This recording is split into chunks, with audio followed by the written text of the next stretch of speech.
Le prophète est celui qui annonce ou proclame ouvertement le message divin. Je répète. Le prophète est celui qui annonce ou proclame ouvertement le message divin. C'est une personne qui est en communication directe avec Dieu. C'est une personne très proche de Dieu en termes de communion.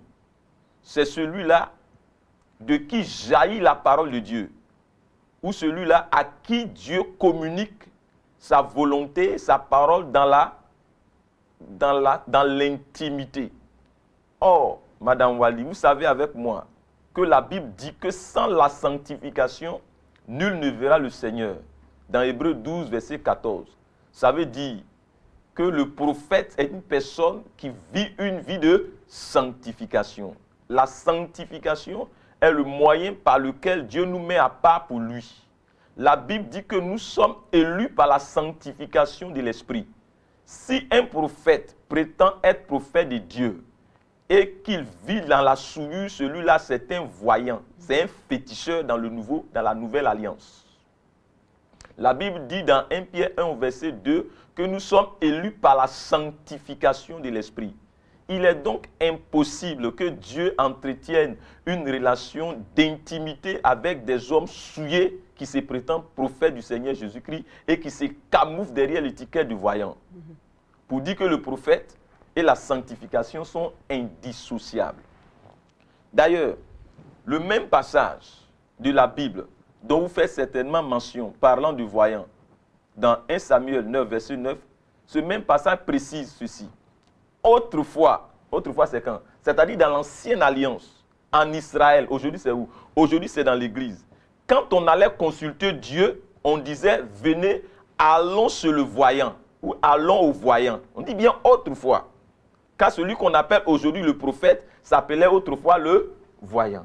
Vous voyez l'équivoque élevé. Celui qu'on appelait autrefois voyant, aujourd'hui on l'appelle prophète. Maintenant je me pose la question, pourquoi on dit maintenant on les appelle prophètes et vous voulez toujours vous appeler voyants? Qu'est-ce que vous cachez en réalité?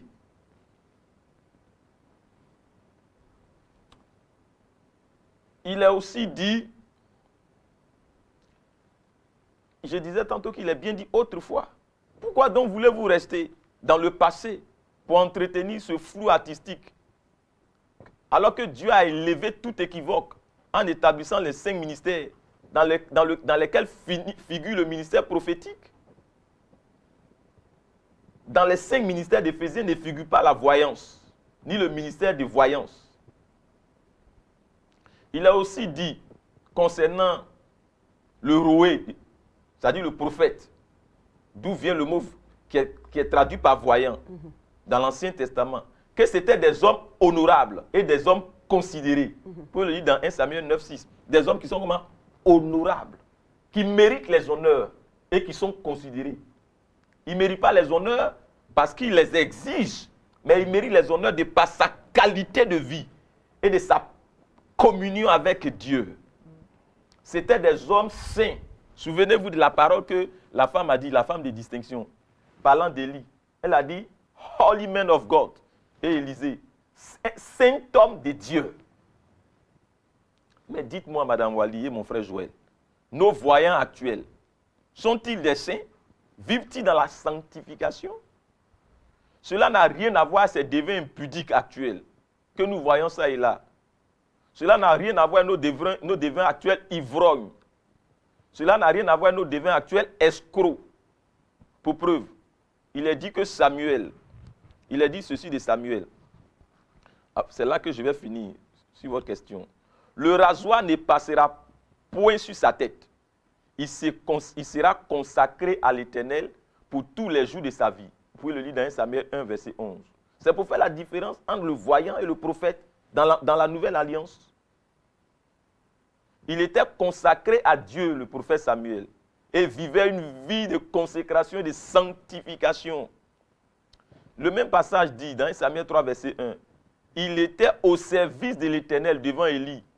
Donc c'est pour dire quoi? Que c'est un homme qui avait appris à servir les hommes. Samuel avait un père spirituel. Cela n'a rien à voir avec nos communions d'aujourd'hui. les imposteurs divins d'aujourd'hui, actuellement sortis de l'antichambre de Satan et qui n'ont jamais été dans une quelconque église. Même Élisée lavait les mains d'Élie. Cela n'a rien à voir avec nos prophètes actuels qui ne sont pas passés par la nouvelle naissance. Ces imposteurs qui ne sont point au service de Dieu, ni au service des hommes, mais qui font leur propre business au nom de notre Seigneur Jésus-Christ. Il est toujours dit au verset 3 de 1 Samuel 2, il était couché dans le temple de l'Éternel où était l'arche de l'Alliance. La lampe n'était pas encore éteinte, parlant de Samuel. Samuel était couché où? Dans la présence de Dieu, dans le temple de Dieu. Là où était l'arche de l'Alliance de l'Éternel. Et dans l'arche de l'Alliance de l'Éternel, il y avait la loi de Dieu, il y avait la parole de Dieu. Cela n'a rien à voir avec nos devins actuels qui sont couchés dans des hôtels, en train d'abuser des femmes, des gens. Nos devins actuels qui sont couchés dans des chambres de passe avec leur maîtresse. Ces gourous qui habitent dans les ténèbres de par leur vie. Ces voyants voyous qui sont très loin de Dieu et de la parole de Dieu.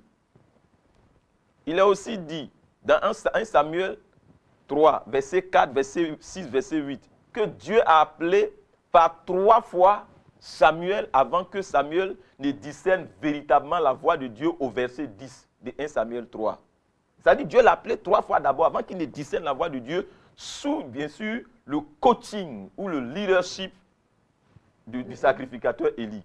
Cela n'a rien à voir avec nos devins imposteurs actuels et incirconcis, dont l'appel même souffre de tant de contestations en termes d'authenticité. Cela n'a rien à voir avec toutes ces personnes dans le ministère qui ne savent même plus qui les a appelés. Cela n'a rien à voir avec toutes ces personnes de nos jours qui se sont précipitées pour entrer dans le ministère sans avoir véritablement entendu la voix de Dieu, ni le temps de Dieu, et qui sont maintenant en train de tâtonner comme des aveugles en plein midi et charcuter les âmes qui sont déjà en détresse. Ça n'a rien à voir avec eux. Samuel a pris du temps, il a gagné en envergure, il a gagné en maturité. Observez